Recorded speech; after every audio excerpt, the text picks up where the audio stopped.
L'adultère. Jésus prend la défense des pécheurs. Ne vous souvenez-vous pas de la femme adultère? Lorsque l'amena Jésus, poursuivi et condamné par les foules, les pharisiens arrivèrent et interrogèrent Jésus. Que devons-nous faire d'elle? Les prêtres espéraient que Jésus leur réponde, faites justice, pour ensuite pouvoir répliquer, comment peux-tu prêcher l'amour et permettre en même temps que cette pécheresse soit punie?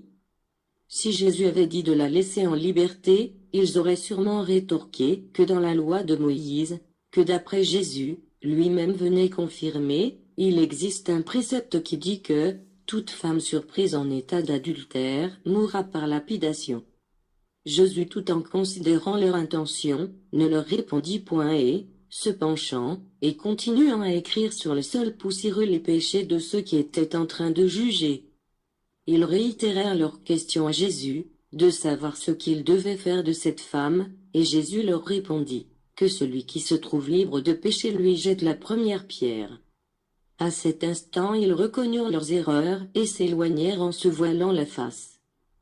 Aucun d'entre eux n'était propre et, se sentant pénétrés par le regard de Jésus jusqu'au plus profond de leur cœur, n'accusèrent plus cette femme, parce que tous avaient des péchés.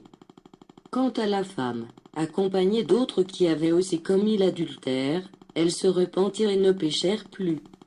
Jésus nous enseigne par là qu'il est plus facile de convertir un pécheur par l'amour que par la rigueur et le châtiment.